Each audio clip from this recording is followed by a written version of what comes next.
साल दौर नहीं, ये पिछले 35 साल दौर आप उठा के देख लें, आपके सामने रिजल्ट आ जाएगा। जब मैं लोन डिफॉल्टर्स की लिस्ट पढ़ रहा था तो उसके ऊपर अब मुझे नहीं समझ आती कि लोग अंधे हैं, बहरे हैं, समझ नहीं सकते हैं, कोर्ट में केसेस हैं। पाकिस्तान का सबसे बड़ा लोन डिफॉल्टर जो है वो इत्तफाक ग्रुप है, जिसका ताल्लुक पाकिस्तान मुस्लिम लीग नून नवाज शरीफ के साथ। इसके बावजूद ही is eligible as a candidate in elections. इसके बावजूद वो पूरे का पूरा खानदान एलिजिबल है इलेक्शंस में लड़ने के लिए, और इसके बावजूद आज भी वो आपका और मुझ जैसे कई बेवकूफों का मनपसंद लीडर हो। तो जनाब ये डिफॉल्टर्स की लिस्ट 1996 इत्तफाक 2,891 मिलियन और 97 में 3,013, ये रेफरेंसेस के साथ रिकॉर्ड के अंदर मौजूद है। ये जो मैंने आपको एक रेफरेंस दिया हु ओन्स पाकिस्तान, उसमें आप चले जाएं, उसके अंदर आपको इन दोनों पॉलिटिकल पार्टीज की corruption from top to bottom कैसे की जाती है, कैसे ये ऑर्गेनाइज क्राइम करते हैं पॉलिटिक्स के अंदर, कैसे एसआरओ की मदद से, थोड़ा सा आगे चल के मैं आपको ये भी बताऊंगा। मकसद क्या है?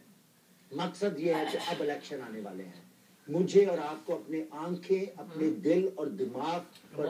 खूब जोर डालना है और ये डिसाइड करना है कि अब मुझे अपने मुकद्दर, अपने बच्चों का मुस्तकबिल फिर उनके हाथ में देना है, जिन्होंने पिछले 35 साल में पाकिस्तान को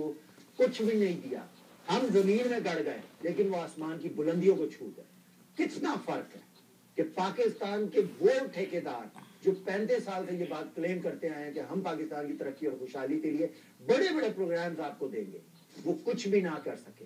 लेकिन इसके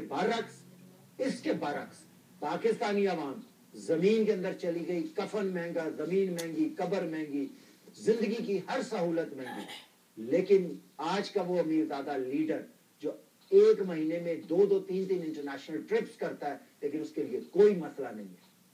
तो ये वो एक फर्क है जिस पर आप लोगों ने गौर करना है कि हमें अपने आने वाले वक्त, अपने बच्चों के फ्यूचर के लिए या तो अपनी सगी माँ छोड़ के सुतेली माँ की गोद में सारी जिंदगी गुजार देनी है, या हमें अपनी सगी माँ का प्यार दोबारा पाना है। और मैं सगी माँ जब कहता हूँ तो वो पाकिस्तान को कहता हूँ कि यस, वो एक धरती माँ है। जब हम अपनी माँ को छोड़कर सुतेली माँ से जाकर इंसाफ मांगेंगे और उससे सहूलतें मांगेंगे तो भाई वो सुतेली है, उसके दिल में ये है। आज का इमिग्रेशन सिस्टम, आज के पाकिस्तानी एशियन कम्युनिटी के साथ जो रवैये हैं, हम जब देखते हैं बैरून मुमालिक के अंदर जिस किस्म के हालात हमारे पैदा हो चुके हैं, तो अंदाजा हो जाना चाहिए कि अपनी माँ पाकिस्तान अच्छे या बुरे जैसे भी हालात हो एक्सेप्ट तो करती है, लेकिन पराई माँ कभी भी एक्सेप्ट नहीं करती आपको, आप जितने मर्जी अच्छे हो जाए। ये है सुतेले और सगे का फर्क। टॉप लोन डिफॉल्टर्स के बारे में मैंने आपको बताया कि मैंने सिर्फ 96 और 97 के जो टॉप लोन डिफॉल्टर था उसको जब मैंने देखा, और मैं जब आज ये मुख्तलिफ फेसबुक के ऊपर जब लोगों की राय पढ़ रहा था कि लोन डिफॉल्टर और जो राइट ऑफ हुए हैं, ये दो डिपार्टमेंट ऐसे हैं जो पाकिस्तान की सियासत से गंदे और नापाक लोगों को साफ करने में मदद देगी। अगर इन इलेक्शंस को वाकई ही 62 और 63 पे पूरा उतरना है, अगर इस 62 और 63 पे पूरा उतरना है तो नैब के वसी जफर साहब को अपना रोल अदा करना चाहिए। अगर उन्होंने मलिक रियाज को बैरिया टाउन का नाम अलॉट कर दिया, उसकी क्या कीमत अदा की, तो वसी जफर साहब आज पाकिस्तान के मुस्तकबिल का, मैं नैब के चेयरमैन की बात कर रहा हूँ, हो सकता है मेरे मुंह से नाम गलत निकल रहा हो, उनको अपनी ये जिम्मेदारी निभानी चाहिए। उनको बताना चाहिए कि कौन कौन से लोन डिफॉल्टर और लोन के जो जितने भी मामला है स्टेट बैंक के साथ उनको अपना एफिलिएशन बढ़ाकर तमाम डिपार्टमेंट्स को